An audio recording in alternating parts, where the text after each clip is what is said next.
ci ndimbalal borom bi subhanahu wa ta'ala mbooloo mi fi daje ñoo koy taxawal di ci sant borom bi subhanahu wa ta'ala ci xéwal yu mag yi mu defal waaye di ci sant it ka mu mujjee yoon ni ci ay yonentam bi Seydina Muhammad sallallahu alayhi wa sallam ci jottali gi mu jottali bataaxal bi ak ndimbal li borom bi jaarale ci moom mu yegsi ci ñun waaye di ci sant Cheikhuna Ahmad al Qadim ci leeral gi mu nu leeral yoon bi yonent bi sallallahu alayhi wa sallam jaaroon ba nu man caa aw di ci xeeñtu la nga xam ni moom la suñu borom subhanahu wa ta'ala jaarloo muy yoon wa bu ko defee kon ñoo ngi wax ñépp dal leen ak jàmm waaye nag di am mbégte ci yéen bu baax ndax dara gën a neex nga woote mu wuy si la ndax ku ne xam na ni ak jot amul rawatina nag bis bu mel nii muy ñu julli ba ca suba ga kon képp koo xam ni bàyyi na ay yitteem ñëw wuy si rek yëgal ni koo kenoo ne amoo ak payam kon mbooleem ñu fi daje rek mën na ni ñun amuñu seenu pay bu ko defee nag kàddu gi nga xam ni ñu ngi koy yëkkati cant gi ñu koy tàmbalee ci sunu waajuri bopp yi mu dëkkal ci biir dëkk bi ndax li wolof Njaay di wax ni peccum liir bu neexee ndey jaa jàpp ca wagg ya kon loola mooy waral cant ga war a doore ca ñoom ndax bu mu dee xeeñtu ak njub kon mën na ni ñoom ñoomi jëmbat ci loolee kon ñoo ngi leen ciy jaajëfal bu baax di ñaan sunu borom subhanahu wa ta'ala mu yàggal leen ci sunu kanam te it dëppoo gi nga xam ne am na ci suñuy diggante sunu borom sàmmal nu ko aaral nu ko ba lépp loo nga xam ne ñu ngi ko ciy séntu ren ñu am kenn fawqa lu kawe njort lool su ko defee it waa tund bi yépp ñu ngi leen di jaajëfal waa réew mi yépp ñu ngi leen di jaajëfal ndax tund bi mën na ni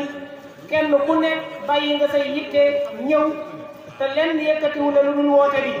kon ñoom ñëpp rek wax dëgg yàlla am na cant ak njukkal goo xam ne war naa bàyyeekoo ci ñun dellu ci ñoom ñu wan leen ni am nañ yëg-yëg ci maanaam li ngeen nu jàppee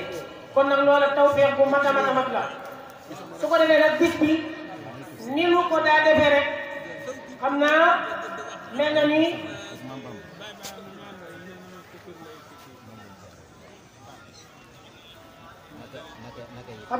ni mu ko daa defee mel na ni cosaan la ñu bare bari miin nan ko wala yàggees na ko nettali lépp mi ngi bàyyeekoo ci jëm ñi du sell ji nga xam ne ñun ci njabootu Cheikhul Khadim moom la ñu jamonoon teel muy a Cheikh Salih Mbacké Serigne Saliou Mbacké ñuy ñaan suñu borom mu yokk ay leeram ca barzaqul muslimin ndax moom kat moom la ñu ziyaare ji wan muutal nu tur wu tedd bii nga xam ne moo di Kanzul Muhtadina nga xam ni tur woowu wax dëgg yàlla tur wu yéeme la wu neex lool ndax lu leen ndàmbal way jub yi macha allah yaakaar naa jëwriñ daana ko leeral di wax ni ñun dey tur wii nu sëriñ bi tuddee war nan bu demoon ba gisatul fenn ak njub suñ dikkee ñun ñu leeral mbokk yooyu ak njub ndax kat ñun ñoo yor ndàmb loola kon loola noona mel na ni waru gar lay doon ci ñun ñu sàmm ko ba bu réeran fépp it ñun bu dikkee ñu mën koo wane képp koo xam ni yitte woon na koo gis kookee nag ñu koy ñaanalaat yërmande ci bàyyee ko ci borom bi subhanahu wa ta'ala te muy dolli ay leeram ba keroog bis denc di taxaw te it mu jox ko maqaama ya nga xam ne moom la ko tànnal bi jaahi sayyidina wa nabiyina Muhammad sallallahu alayhi wa sallam di jaajëfal Serigne Mamour Diakhaté mi nga xam ni moom ci moom la ñu jaar mu jàpp ci sunuy yoxo ba yóbbu ñu ci jëmm jooja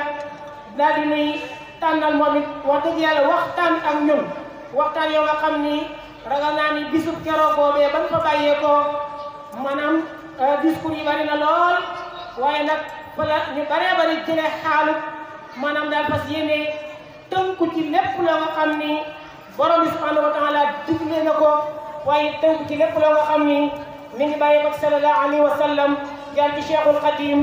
nga xam ni kon loola mel na ni lu bari loo xam ne ñu ngi koy dund jamono ji ci jëmmam jooju la jaaree kon war na ci ngeen ñu delloo ko jukkal bu baax a baax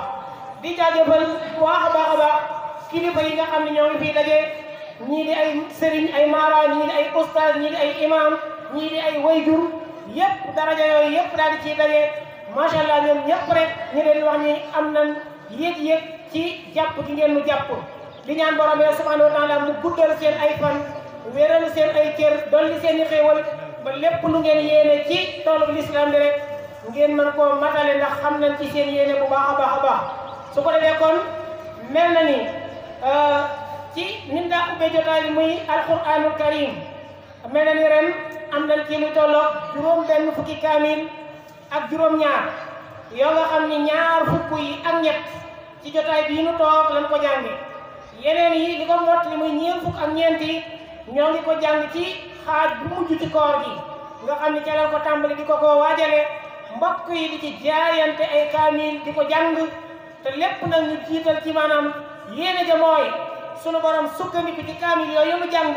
yërëm mboolem jullit ñi nga xam ne jiitu nañ waaye it yéene ji mooy mboolem jullit yi nekk ci àdduna sunu borom defar seeni mbir kenn ku nekk lay yitteem sunu borom dëppale ko ak ngërëmam ba noppi daal di ko koy yéene la na mu gën a baaxee na mu gën a rafete na mu gën a selle kon loola mooy yéene ja ci kaamil yi nga xam ne ñoo ngi ko doon jàng mel na ni mbokk yi bari na ci ñu barkeelu ci ay limi xasaid yoo nga xam ni ci kanam tuuti sax dana ànd ak mbooloo mi di ko wéyal bu programme bi tàmbalee waaye li ñuy njëkk a def mooy daal di tëj alquran ji muy xatmu ko nag ni ñu ko daal di mooy Serigne Baye Mamour Gaye moom la ñuy njëkk a jox mu jàng xatmu su ko defee suñ ci noppee ñu ñëw ci Baye Oustaz Mouhamad Fall mu daal di jàng xatmu ñu barkeeloo ko ci ñoom su ko defee ñu jox Serigne Mamour Gaye Serigne Mamour Jaxate mu daal di jàng Taysirul Asir bi nga xam ni yàgg nañu koo baaxee su ko defee loolu lépp rek di ay barkeelu yoo xam ni dañ koy yéene mbooloo yi nga xam ni ñoo fi teew si bàyyi seen yitte ñëw ngir ñu mën a barkeelu ci maanaam ñaan yooyu nga xam ni kilifa yi danañ ko ñaan su ko defee kon ñoo ngi tuubaat bu baax ci guddal gi ndax xam nañ ni mën nañoo ñëw rek joxe kàddu gi ñu def li ñuy def waaye nag day baax ñu leeral loolu waaye ñu ngi tuub bu baax a baax ci guddal gi tey fas yéene tàmbali kon jublu ci loolu. bismillahi rahmani rahim alhamdulillahi rabbil alamin rahmani rahim maliki yawmi ddin iyyaka na'budu wa iyyaka nasta'in ihdina siratal mustaqim siratal ladzina an'amta alayhim ghayril maghdubi alayhim waladdallin bismillahir rahmanir rahim alif lam mim zalikal kitabul arabi hudan lil muttaqin الذين يؤمنون بالغيب ويقيمون الصلاة ومما رزقناهم ينفقون والذين يؤمنون بما أنزل إليك وما أنزل من قبلك وبالآخرة هم يوقنون أولئك على هدى من ربهم وأولئك هم المفلحون آمين يا رب العالمين بسم الله الرحمن الرحيم قل هو الله أحد الله الصمد لم يلد ولم يولد ولم يكن له كفوا أحد بسم الله الرحمن الرحيم قل هو الله أحد الله الصمد لم يلد ولم يولد ولم يكن له كفوا أحد بسم الله الرحمن الرحيم قل هو الله أحد الله الصمد لم يلد ولم يولد ولم يكن له كفوا أحد بسم الله الرحمن الرحيم قل بفلق من شر ما خلق من شر غاسق إذا وقب ومن شر النفاثات في العقد ومن شر حاسد إذا حسد بسم الله الرحمن الرحيم قل رب الناس ملك الناس إله الناس من شر الوسواس الخناس الذي في صدور الناس من الجن والناس بسم الله الرحمن الرحيم صدق الله مولانا العظيم وبلغ رسول الكريم ونحن على ما قال ربنا وخالقنا ورازقنا مولانا من الشاهدين اللهم ربنا تقبل منا ختم القرآن وتجاوز عنا ما كان في تلاوة من سوء النسيان أو تهدي في كلمة عن مولها أو تهديد في أو تقديم أو داخل أو سعادة أو نقصان أو تهديد على خير ما أنزلته أو ريب أو شك أو تهجير إلى تلاوته أو كسل أو سناد أو تغيير لسان أو وقوف بغير وقف أو إدخال بغير مدخل أو إسهال بغير بيان أو مد أو تهديد أو أمسك أو جسم أو إرادة بغير ما فاكتب على التمام والكمال والمؤسس من كل المغفرنا يا ربنا يا سيدنا يا مولانا وارزقنا فضل من قرأه مادها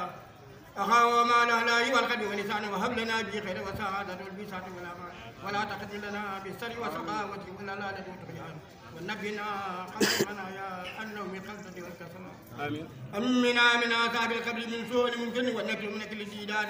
وبيل وجوهنا يوبت وذر رقابنا من النيران ويمن كتابنا ويسر كتابنا وسقل ميزاننا بلا سنة وثبت أقدامنا على صراط وسنا في وسط الجنان وارزقنا جوار سيدنا محمد عليه الصلاة والسلام ومنا بلقائك يا دان أتجب دعانا بأخ توليدي ولدي وصبر فرقات وسنا جميع ما سانا بك في سر والندان وسدنا من فلك الوسيء بجودك وكرمك يا رحيم يا رحمن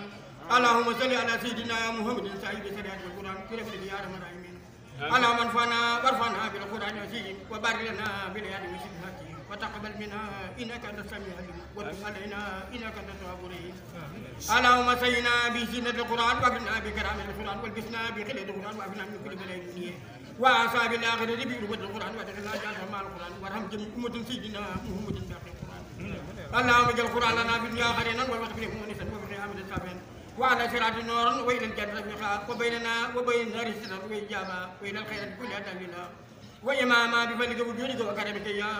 اكرم الاكرمين اللهم اهدنا بهدايه القران وافنا بعنايه القران ونجنا من بكرامه القران امين ودخلنا جنات بثمار القران وارفع درجتنا بفضيله القران وكفر عنا سيئاتنا بتلاوه القران يا ذا الفضل والإحسان اللهم ارزقنا بكل حرف من القران علاوه وبكل كلمة كرامة وبكل آية شهادة وبكل صوت سلامة وبكل كسر جزاء وبكل حزب أثرا وبكل نسب نعمة وبكل وبكل سلام اللهم ارزقنا بالليل في الفتح وبهاي بركة وبتاء توبة وبساي ثابة وبجيم جمالة وبهاي أمة وبهاي خلانا وبدال الدلون وبسال سكان وبرأي رحمة وبهاي سنان وبسن سوان وبسال صدقا وبلال لياها وبتاء تارة وبساي سفرا وبلاي علما وبلغين خلان وبباي فلات وبقاب قربة وبكان كماية وبلاي بالفضل وبالميم مويسا وبالنون نور وبواوس وبعد هجاية وبلاي بالجبل خالصا وصلى الله على سيدنا مدوالي تاير الأجمهين على أقبال سلام أقراناه ونور ما تلنا إلى روي سيدنا محمد عليه الصلاة والسلام وإلى أرواح أصحاب الأمين وإلى جميع الأنبياء وإلى المرسلين وإلى آبائنا وأمتنا وإخواننا وأصدقائنا وأساتذتنا ومشايخنا خاصة وإلى جميع المؤمنين والمسلمين والمسلمات الأحياء والأموات وإلى جميع خيرات من المؤمنين والمؤمنات اللهم صل على نصر الدين واحصل من قتل المسلمين يا رب العالمين برحمتك يا رب ربنا آتنا في الدنيا حسنة وفي الآخرة حسنة ربنا لا تزغ قلوبنا بعد إذ هديتنا وهب لنا من لدنك رحمة إنك أنت الوهاب ربنا إنك من تدخل النار فقد أخزيته وما للظالمين من أنصار ربنا إننا سمعنا مناديا ينادي لمن آمن بالكفر فآمنا ربنا فاغفر لنا ذنوبنا واغفر لنا سيئاتنا وتوفنا مع الأبرار ربنا وآتنا ما وعدتنا ولا تخزنا يوم القيامة إنك لا تخزنا ربنا إنا أسكنت من ذريتي بواد غير ذي زرع عند بيتك المحرم ربنا ليقيموا الصلاة من الناس تهدي إليه وارزقنا من الثمرات لا يشكرون ربنا إنك تعلم ما نخفي وما نعلن وما يخفى عليك في العباد والسماء الحمد لله الذي وهب لنا الكبر إسماعيل وإسحاق إن ربي لسميع دعاء ربي جل مكرم الصلاة ومن ذريته ربنا وتقبل دعاء ربي ولوالديه وللمؤمنين ربنا اغفر لنا ولإخواننا الذين سبقونا بالإيمان ولا تجعل في قلوبنا غلا للذين آمنوا إنك رؤوف رحيم ربنا أتمم لنا نورنا واغفر لنا إنك على كل شيء قدير ربنا أتمم لنا نورنا واغفر لنا أيتها النفس المطمئنة إلى ربك راضية فادخلي في بدر الجنة الفاتح لما أغلق والخاتم لما سبق الناس بالحق والهادي إلى صراطك المستقيم وعلى آله حق قدره ومقداره إن الله وملائكته يصلون على النبي أيها الذين آمنوا سبحان ربك رب العزة آمين يا رب سلام على المرسلين والحمد لله رب العالمين آمين أعوذ بالله من الشيطان الرجيم بسم الله الرحمن الرحيم بسم الله الرحمن الرحيم الحمد لله رب العالمين الرحمن الرحيم مالك يوم الدين إياك نعبد وإياك نستعين اهدنا الصراط المستقيم صراط الذين أنعمت عليهم غير المغضوب عليهم ولا الضالين آمين بسم الله الرحمن الرحيم ألف لام ميم ذلك الكتاب لا ريب فيه هدى للمتقين الذين يؤمنون بالغيب ويقيمون الصلاة ومما رزقناهم ينفقون والذين يؤمنون بما أنزل إليك وما أنزل من قبلك وبالآخرة هم يوقنون أولئك على هدى من ربهم وأولئك هم المفلحون جعلنا الله من المفلحين ببركة بسم الله الرحمن الرحيم قل هو الله أحد الله الصمد لم يلد ولم يولد ولم يكن له كفوا أحد الله أكبر ولله الحمد لا إله إلا الله. بسم الله الرحمن الرحيم. قل أعوذ برب الفلق من شر ما خلق ومن شر غاسق إذا وقب ومن شر النفاثات في العقد ومن شر حاسد إذا حسد. بسم الله الرحمن الرحيم. قل أعوذ برب الناس ملك الناس إله الناس من شر الوسواس الخناس الذي يوسوس في صدور الناس من الجنة والناس. الله أكبر ولله الحمد لا إله إلا الله. بسم الله الرحمن الرحيم. صدق الله مولانا العظيم وبلغ رسوله الكريم ونحن على ما قال ربنا وخالقنا ورازقنا ومولانا من الشاهدين. اللهم ربنا تقبل منا ختم القرآن. اللهم ربنا تقبل منا ختم القرآن. اللهم ربنا تقبل منا ختم القرآن وتجاوز عنا ما كان في تلاوته من السهو والنسيان أو تغيير كلمة عن موضعها أو تغيير حرف أو تقديم أو تأخير أو زيادة أو نقصان أو تأويل على غير ما أنزلته أو ريب أو شك أو تسجيل عند تلاوته أو كسل أو سرعة أو سيق اللسان أو وقوف بغير وقف أو إدغام بغير مدغم أو إسحار بغير بيان أو مد أو تشديد أو همسة أو جسم أو إعراب بغير مكان فاكتب منا على التمام والكمال والمؤسب من كل الألهان فاغفر لنا يا ربنا يا سيدنا لا تواقصنا يا مولانا يا مولانا وارزقنا سيدنا محمد عليه الصلاة والسلام. يا سيدنا لا تواخذنا يا مولانا ارزقنا فضل من قرأ مؤديا أقوم الأعضاء والقلب واللسان وهب لنا به الخير والسعادة والبشارة والأمان وهب لنا به الخير والسعادة والبشارة والأمان وهب لنا به الخير والسعادة والبشارة والأمان ولا تختم لنا بالشر والسقاوة والضلالة والطغيان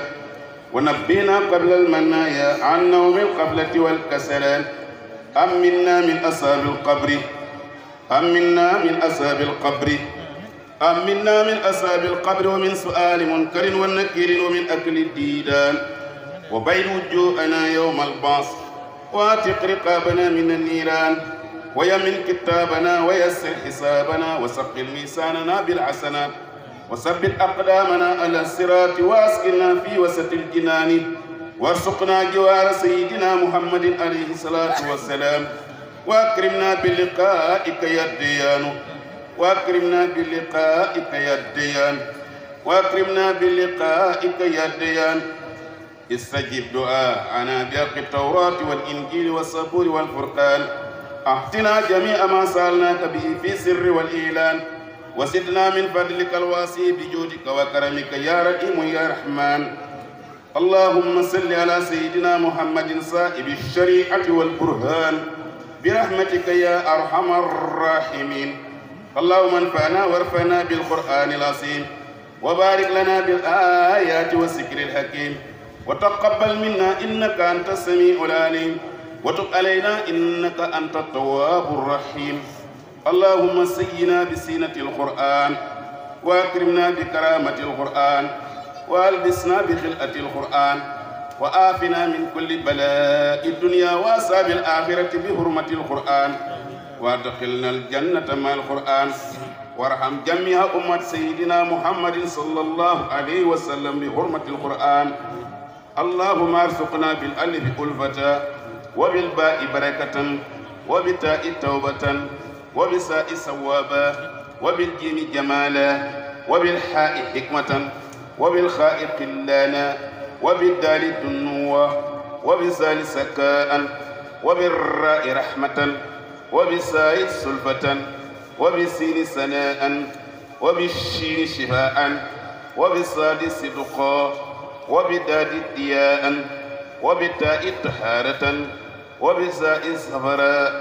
وبالعين علما وبالخيل قناء وبالفاء فلاحا وبالقاف قربة وبالكاف كفاية وباللام لطفا وبالميم موئسة وبالنون نورا وبالواو وصلة وبالآء هداية وباللام الألف لقاء وبالياء يسرا وبالياء يسرا وصلى الله على سيدنا محمد وآله الطاهرين أجمعين. اللهم بلغ ثواب ما قرأنا ونور ما تلوناه لروح سيدنا ونبينا محمد عليه الصلاة والسلام ولأرواح آبائه وأمهاته وأزواجه وذرياته وأصحابه رضوان الله تعالى عليهم أجمعين ولأرواح جميع الأنبياء والأولياء والمرسلين وإلى أرواح آبائنا وأمهاتنا وإلى أرواح آبائنا وأمهاتنا وإلى أرواح آبائنا وأمهاتنا وإخواننا وأصدقائنا وأساتذتنا ومشايخنا خاصة وإلى أرواح جميع المؤمنين والمؤمنات والمسلمين والمسلمات الأحياء منهم والأموات أجمعين عامة وإلى جميع أصحاب الخيرات من المؤمنين والمؤمنات. اللهم انصر من نصر الدين واخذل من قتل المسلمين. آمين يا رب العالمين برحمتك يا أرحم الراحمين. اللهم أببنا إليك وإلى ملائكتك وأنبيائك. اللهم اجعل خير أمورنا آخرة وخير أملنا خواتمة وخير أيامنا يوم لقائك. اللهم إنا نسألك عيسة نقية وميتة سوية ومرضا غير محصول قادح. اللهم إنا نسألك خير المسألة وخير الدعاء وخير النجاة وخير الثواب وثقلنا موازيننا وثبتنا وثقل موازيننا وحقق إيماننا وارفع درجاتنا وتقبل صلاتنا وصيامنا واغفر خطيئاتنا ونسألك درجات الأولى من الجنة. اللهم زدنا ولا تنقصنا وأكرمنا ولا تهنا وآتنا ولا تحرمنا وآثرنا ولا تؤثر علينا. اللهم أعنا على ذكرك وشكرك وحسن عبادتك. اللهم أحسن عاقبتنا في الأمور كلها وأجرنا من خزي الدنيا وعذاب الآخرة. اللهم أقسم لنا من خشيتك ما تقول به بيننا وبين معصيتك ومن طاعتك ما تبلغ به جنتك ومن اليقين ما تؤول به علينا مصائب الدنيا ومتنا بأسمائنا وأبصارنا وقواتنا ما آيتنا واجعل الوارث منا واجعل ثارنا على من سلمنا وانصرنا على من آدانا ولا تجعل الدنيا أكبر همنا ولا مبلغ علمنا ولا تجعل مصيبتنا في ديننا ولا تسلط علينا بذنوبنا من لا يخافك ولا يرحمنا. اللهم إنا نسألك موجبات رحمتك وعزائم مغفرتك والغنيمة من كل بر والسلامة من كل شر والفوز بالجنة والنجاة من النار والفوز بالجنة والنجاة من النار والفوز بالجنة والنجاة من النار. اللهم لا تدع لنا ذنبا إلا غفرته ولا عيبا إلا سترته ولا هما إلا فرجته ولا دينا إلا قضيته ولا حاجة من حوائج الدنيا والآخرة هي لك ريدا ولنا سلاء إلى قضيتها يا أرحم الراحمين. اللهم إنا نسألك من خير ما سألك منه عبدك ورسولك محمد صلى الله عليه وسلم ونعوذ بك من شر ما استحاذك منه عبدك ورسولك محمد صلى الله عليه وسلم وعلى آله وصحبه وسلم تسليما. اللهم اجعل هذه الختمة المباركة اللهم اجعل هذه الختمة مباركة على من قرأها وعلى من سمعها وأمن على دعائها. سمعنا واتحنا غفرانك ربنا وإليك المصير. ربنا آتنا في الدنيا حسنة وفي الآخرة حسنة وقنا عذاب النار. اللهم إنك قلت وقولك الحق أدعوني أستجب لكم أدعوني أستجب لكم أدعوني أستجب لكم وإنك لا تخلف الميعاد وقد دعوناك كما أمرتنا فاستجب لنا كما وعدتنا. أدعوني أستجب لكم بجاه سيدنا ونبينا محمد صلى الله عليه وسلم. بسم الله الرحمن الرحيم. الله من كل كريم أكرم من أما قاد له التكرم أسلم له كل كان إيماني ولا سم الإحسان للرحمن وجهه بالسكر بلا كفران تكفى حسابنا مع النيران تكفى حسابه مع النيران تكفى حسابه مع النيران تكفى حسابنا مع النيران بحق اللهم صل على محمد وعلى آل سيدنا محمد كما صليت ورحمت وباركت على إبراهيم وعلى آل إبراهيم في العالمين إنك حميد مجيد. ربنا لا تزغ قلوبنا بعد إذ هديتنا وهب لنا من لدنك رحمة إنك أنت الوهاب. ربنا آتنا في الدنيا حسنة وفي الآخرة حسنة وقنا عذاب النار. يا رب يا ذا الجلال يا رب يا متعالي يا رب يا خير والي يا رب أجب دعائي أجب دعائي أجب دعائي. باقي اللهم صل على سيدنا محمد الفاتح لما أغلق والخاتم لما سبق ناصر الحق بالحق والهادي إلى صراطك المستقيم وعلى آله حق قدره ومقدار العظيم. إن الله وملائكته يصلون على النبي يا أيها الذين آمنوا صلوا عليه وسلموا تسليما. صلى الله تعالى عليه وآله وسلم وسلم تسليما. سبحان ربك رب العزة عما يصفون والسلام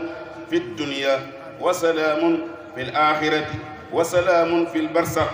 وسلام علينا وسلام على عباد الله الصالحين وسلام على المرسلين والحمد لله رب العالمين. يا جليل على الذي قال له التجليل وصل يا حسيب يا جليل على الذي قال له التجليل وصل يا حسيب يا جليل على الذي قال له التجليل منك بتسليمك وهو المنتقى والآل والسهل أهل الارتقاء بقابل سهل وفصلت وهرمت سرالة مناجلة. وصل يا كريم يا رقيب حال سكلاتي النقيب سيدنا محمد وسلم وآله وصحبه والعلماء بشور الصرف وجلال النظام يا من لديه ما أحب من النظام وحد بشور الدخان للرسول وسعد الله تجد خير الرسول. وصل يا مجيب والمسلم على سبيل سبايا النبي سيدنا محمد وعلى آله وصحبه بلاد والمال نور مثل جاسية محسمة يا خير النوم وسعى والله والغلام الحسنة. وصل يا واسع يا كيم الذي قال وسلم سيدنا محمد وسلم بالآل وسلم وبالرجال وسلم السماع بشروط الأحكام والقتال يا محمد جاء الأقران جاء الأقران وصل يا ولد يا مجيد الذي قال وتمجيد سيدنا محمد وسلم وعلى آله وصحبه وقد حلمه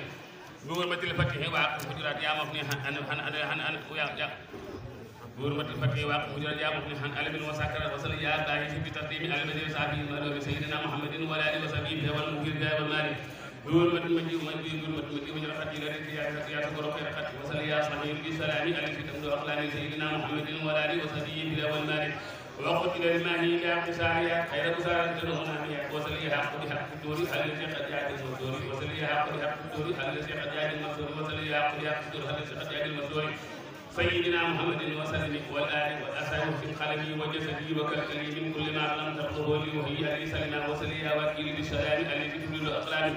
رسالة مكونها فوق جميع خلق الخلق المسلم سبحانه له بما سيدنا محمد وآله وصحبه بلا والمال والمتن واقع القمر يا خالد إليه خير السمر وليا داف وجهك وجهك يا ديك وسلم ستر وصل يا خليل يا متين على زي ما حد يفوتون بلا وجود جنابي أبدا سيدنا سيدنا براشد حكم الخطوة إلينا وسنده مكرم لدينا صبينا محمد وسلم بالآل وصحبه وسلم والنبي صلى الله عليه وسلم ما أمن والنبي صلى الله عليه وسلم كما أمن وصل يا ولي يا حميد الذي قاتل تميد وسعك أبلور محمد وخطب من خطبة ما يمد بآله وصحبه وسلم وسلم وسلم التكبير مثل الواقع محصمة والمتخارج ساعة حسن والمت الواقع محصمة والمتخارج ساعة حسن وصل يا مفسي صلاة الكامل وقرأ بسلام يجهدون. قال النبي المنتقى المصافح والآل وصحبه حكمة خبركم ما مني ستر من الخير والجسر وسعيد وستر من أبيات على مسلم مالك مدى. آمين يا ربي بحرمة الجدال وحرمة القرآن وكل الجدال. آمين يا ربي بحرمة الجدال وحرمة القرآن وكل الجدال. وليأمين لسحن خير عما اختتل يا لأريدا وتكفني ما ليس يوشي سواك من لنا ويخوائك يا آمين يا مكي يا مهيد يا مؤمن له نور يا من له كتاب التواجهات بحرمة لدي خبر بها. صل وسلم سرما على الأمين سيدنا محمد من لا يمين وآله وصحبه وحبيبه صلاة سالنا خبره وجل تواليه إلى الله يهب من خيرها يا خير مالك يهب. وصل بها صدور من حلم به سرحا به لا تترهم سلم وصل يامه صلاة وسلام على السجاد سيدنا محمد وآله وصحبه في المالك بحرمة الحشر وعقل الامتحان والصرف والمؤدب حيث عن وصل يا حي الذي ليس يموت الذي بترني به المؤمن سيدنا محمد وسلم بلال وسبب كل مسلم وبالمنافقون والتخاذل وجأسن خرما لنا بني وتكفنا جوالب النفاق وهبنا ما بقي يا حي يا قيوم صل ابدا وسلم على سيدنا محمد وعلى اله وصحبه والمال بسورة التراقي والتهريم سن بأربعة تسليم بسورة الملك وسورة القلم صلي بتسليم على الهادي الحلم بسورة الملك وسورة القلم صلي بتسليم على الهادي الحلم بسورة الملك وسورة القلم صلي بتسليم على الهادي الحلم سيدنا محمد وعلى اله وصحبه سيدنا محمد وعلى اله وصحبه والمال يا من كفر عمر ساعه سلم بها الحق النبي ورسول احمد وعلى اله وصحبه احمد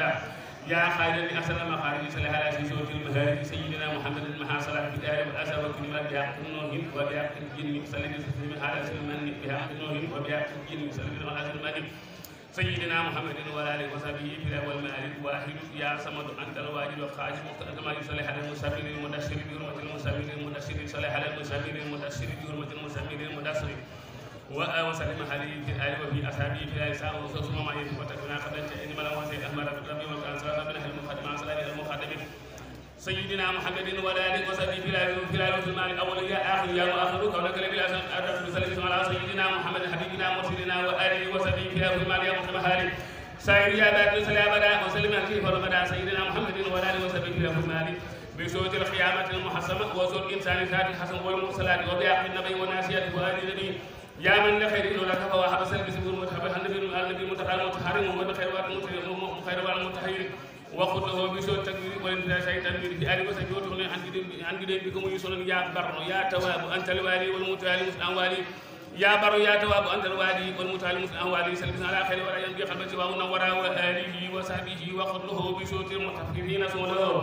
وحده بالإنشاء والبروج وصوت تاريخ مع بعض قبل قيام الرسل الكتاب يا ويل وبين تبصر على باقي هذه سلسلة لا تنامية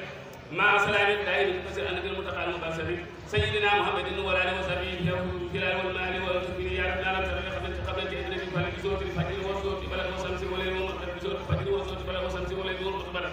صلى على سيدنا محمد وآله وصحبه يا سمد يا من به تعالى خير نحن إلى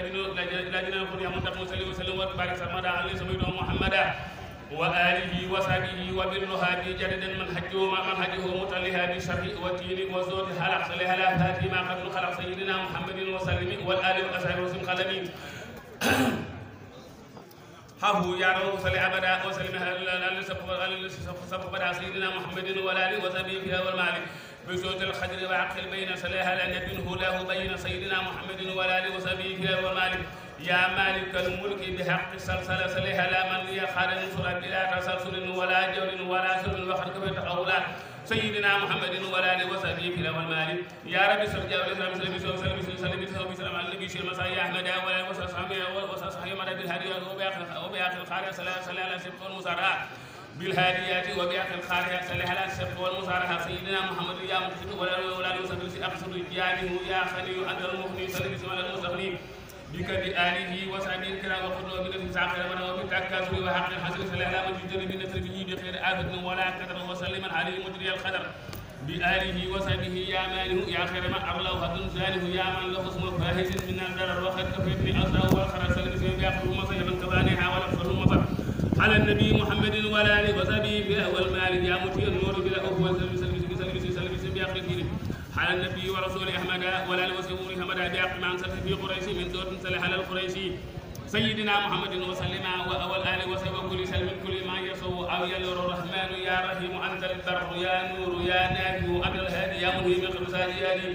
صلي بتسليم على خير الورى ولا وسلم كل نبي ولا في كسي نفع محمود وتعبد رفاع يا ربنا بسورة الماهون وبكل خير الأرض المنهون يا ربنا هدي جاف الكوثر من حياة وجوده كشير يا ربنا أودي لخير الكابر بلا مرد جاف الكابر وارث يا بديه أنت الباقي لك الأرعى سبوك اتباع سلم على سيدنا محمد حبيبنا مرشدنا وآله وصحبه وجهه سانس من الخيرات من خير سرور وآله وصحبه وجهه سانس من الخيرات من خير سرور وجل به سانس مك الخيرات جميعها يا مكرمات بصوت النشر وتبكها عبد الحسن والأكفها إلى سوى نهي وبإخلاص جدود إلى جانب الخير رشيد يا صبور صل بسلام على الذي فاء بأحسن الكلام رشيد يا صبور صل بسلام على الذي فاء بأحسن الكلام سيدنا محمد والآل وصحبه في والمال وتكفنا بحق سورة الفلق وسورة الناس الأصايا من خلق وتكفنا بحق سورة الفلق وسورة الأصايا من خلق واكتب له صلاح عليه بسلام في آله وصحبه باقي السلام بكل حرف من تلك الحروف وسارك المبي مروبي اهد جميعنا صراط المستقيم وبسير كنا بلا سقيم لك خطابي يا خليل يا مجيب يا منجي لا سوى خير حجيب حبلي وللذين قد تحلقوا بيهودا بي لخلق إياك نحمد ونستعين فإنك المحمود والمهين دلالتنا بك عليك يا رقيب يا انبياء ولو نقيب يا صراط المستقيم حدنا هدى بيقتنا من قبلنا آمين يا رب العالمين بسم الله الرحمن الرحيم ألف لام إنما سابلوا ولا تجادلوا الله من كل كريم أكرم من أمون قال له تكرم أصل له قلوب عن إيمان ولا سم إنسان الرحمن وجهه بسرعة إلى كرتك يسابوا معنا بسم الله الرحمن الرحيم الله حي صمد وباقي سبحانه وتعالى وباقي ونري في كنفه المنيه من كل شر وأسن سنيه مستمسكين بالخياس أحمد آخر أنا منتهى ومبتدا من قالها في سمن وأمنه الله من البلاء بسم الله الرحمن الرحيم أنت الرحيم صمد الرحمن المؤمن المهيمن المنان اكفي البلاء وجملة الوباء وسق إلى الأهداء كل داء وأسبلنا علينا رب حافية وهبنا الخطر في دار الله وافتح لنا كل باب كنت فاتحه لسالهين من الخيرات الله واسلك بنا نحج رشد وقنا سلا ورلنا الجن وسيطان الله وكمل كل ما ننهو ونقصده وهب لنا كل ما نختار الله ورلنا كل شيء ساد وشي حرج ويسرا كل شيء تاشير يا الله طويل لنا عمرنا صحي لنا بدنا وهب لنا رشد وتوفيق يا الله ودمرا كل أهداء ذربنا قبل رسولنا يا الله يا الله وكن لنا حاسما من كل مهلكة ونجنا من بلايا دهر يا الله وكن مهيسا لنا من شر في حسد محصر فم وسر حين يا الله وسر سير وسر خلق انس ومجن وسر يا الله ثبت يقيني في قلبي بلا وجل حتى أهب لقاك يا الله واحفظ لي الجسم عيسروه فارقني في قبلات الهدر يا الله وكن نسيري أنيسيه لما دفنوا جسمي فسرت وحيدا سما يا الله لا تلمن معي ما خدر لهني بل ينقل ما أقصاه يا الله ونجني وجميع المسلمين معا ونجي والتي آمين يا الله آمين يا ربي بحرمة الجدال وحرمة القرآن وكني الجدال آمين يا مبيو يا مهير يا مجيب له اللهم صل وسلم وبارك وكرم على سيدنا مولانا محمد طب القلوب ودوائها وهادية الأبدان وشفائها ونور الأبصار وليائها وعلى وصحبه وسلم اللهم صل على نور الأنوار وسر الأسرار وترياق الأخيار ومفتاح باب اليسار سيدنا محمد المختار وآله الأطهار وأصحابه الأخيار حتى دنها من الدليل اللهم صل على بدر التمام اللهم صل على نور السلام اللهم صل على مفتاح دار السلام اللهم صل على سبيه في جميع الأنام اللهم صل على سيدنا محمد وعلى آل سيدنا محمد صلاة تنجينا بها من جميع الأهوال والآفات وتقلي لنا بها جميع الحاجات وتطهرنا بها من جميع السيئات وترفعنا بها عندك أهل الدرجات وتبلغنا بأفضل الحياة من جميع الخيرات في الحياة بعد الممات اللهم صل صلاة كاملة وسلم سلاما تاما على سيدنا محمد الذي تنحل به العقد وتنفرج به الكرب وتقلى به الحوائج وتنال به الرخاء وتنال الخواتم ويسر الخام بوجه الكريم وعلى آله وصحبه في كل متن ونفس بيد كل ما لك اللهم يا أكرم صل على سيدنا محمد الفاتح لما أغلق والخاتم لما سبق الناشر الحق بالحق والهادي إلى صراطك المستقيم وعلى آله حق قدره ومقدار الحسين اللهم قلت بالتيسير كل حسير وإن تيسير الحسير عليك يسيرا فأسألك التيسير والمهابات في الدنيا والآخرة اللهم صل وسلم وبارك على سيدنا ومولانا محمد وعلى آله وصحبه وخديمه وأمته وسلم تسليما صلاة تجمع بها بيني وبين الدراهم الكثيرة والرزق الواسع كما جمعت بين أسمائك وصفاتك إلى سجال والكرام اللهم صل على سيدنا مولانا محمد النبي الأمي وعلى آله وصحبه وخديمه وأمته وسلم